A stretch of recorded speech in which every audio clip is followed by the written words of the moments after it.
Welcome po muli sa Philippine Weather Trivia. Again, para po sa mga bago sa channel na to. Ako nga po muli, si Alvin Pura, isang meteorologist at ang inyong weather tito. Sa kasalukuyan nga, ayon sa Pag-asa, ito pong bagyong Julian ay nasa typhoon category na may lakas na hangin na umaabot sa halos 175 km per hour. Malapit sa kanyang gitna. At kung minsan may mga pagbugso o gustiness na umaabot sa 215 km per hour. Malapit na po yan, tumungtong sa super typhoon category ng Pag-asa na nasa around 185 km per hour. So 10 km per hour na lamang po ang difference niyan. Posible ngayong gabi hanggang mamayang madaling araw yan po ay umakyat na sa super typhoon category ng Pag-asa. Ganun pa man, ito po ay nakaka-apekto pa rin sa malaking bahagi ng ating bansa.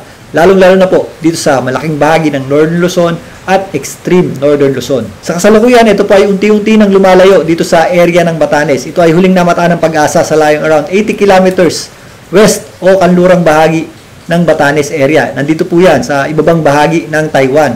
Ito po ay kumikilos pa west-northwest sa bilis na 15 kilometers per hour. Ito pong bagyong Julian ay patuloy pa rin nagdadala ng masungit na panahon sa malaking bahagi ng ating bansa, lalong-lalo na po dito sa extreme Northern Luzon at hilagang bahagi ng Luzon. So narito po ang pagtaya ng pag-ulan dulot ng bagyong Julian na nagmula sa Pag-asa. Sa kasalukuyan, meron pa rin tayong inaasahang intense hanggang torrential o yung halos walang tigil na pag-ulan dito po sa malaking bahagi ng Batanes.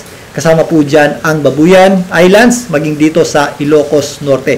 Yan po ay magpapatuloy hanggang bukas. Heavy to intense rains naman ang ating aasahan sa mainland Cagayan. Kasama po dyan ang Apayao, Abra, Benguet at ang natitirang bahagi ng Ilocos Region. Kasama po dyan ang La Union at Pangasinan. Samantalang meron pa rin tayong mga inaasahang katamtaman hanggang sa kung minsan malalakas na pag-ulan sa area po ng Zambales, Bataan at natitirang bahagi ng Cordillera. Bukas hanggang sa darating na Wednesday, meron pa rin tayong inaasahang heavy to intense rain sa area ng Batanes at Babuyan Islands. Although papalayo na po ang bagyong Julian yan, sumasabit pa rin po yung mga area na yan sa panlabas na kaulapan nito. Samantalang meron pa rin tayong mga inaasahang moderate hanggang heavy rain sa Ilocos Norte at Ilocos Sur bukas. Yan po yung ating northwestern section o kanlurang bahagi ng hilagang Luzon. So yung mga nabanggit nating pag-ulan ay mga pag-ulan na directly associated dito sa bagyong Julian habang kumikilos pa-westward o pa-west-northwest. Pero meron pa rin po yung inflow ng hangin na siya pong nagdadala ng medyo maulap na panahon at mga posibleng scattered o kalat-kalat na pag-ulan dito po sa ilang areas o sa natitirang bahagi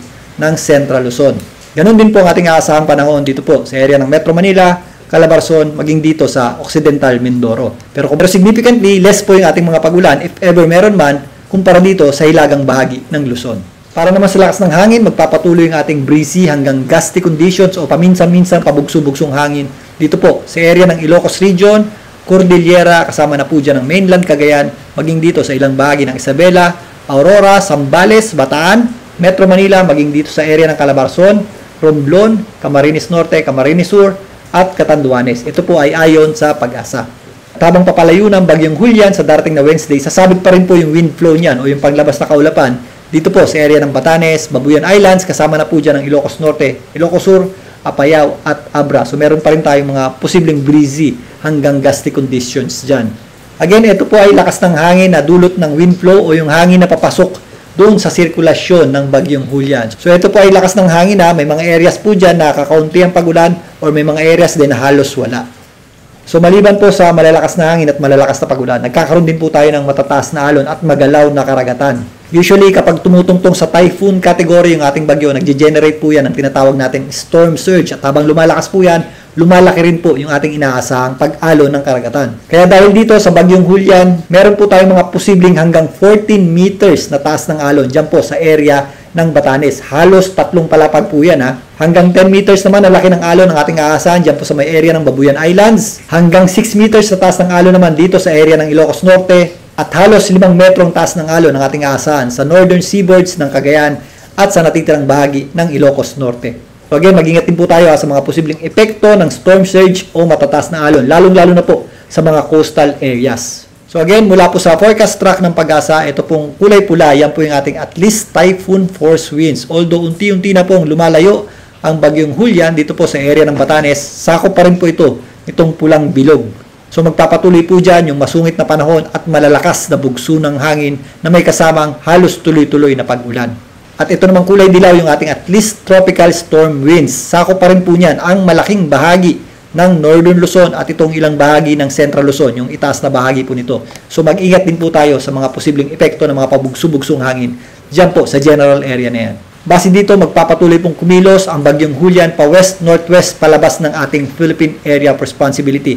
Meron po tayong nakikitang posibleng paglabas nito sa ating PAR dito sa northwestern section ng ating bansa at maaari muling pumasok sa loob ng ating Philippine Area of Responsibility. Tutumbungin po itong southern portion ng Taiwan sa darating na Wednesday.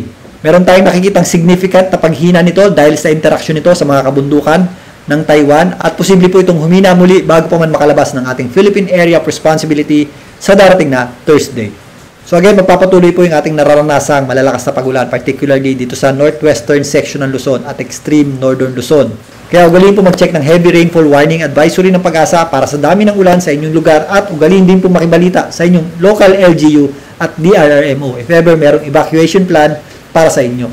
At mag-ingat din po tayo sa mga posibleng flash floods at landslides, lalong-lalo na po dito sa mga kabundukan ng Hilagang Luzon. Muli, ito po ang inyong weather dito mula dito sa Ilocos Norte para sa Philippine Weather Trivia.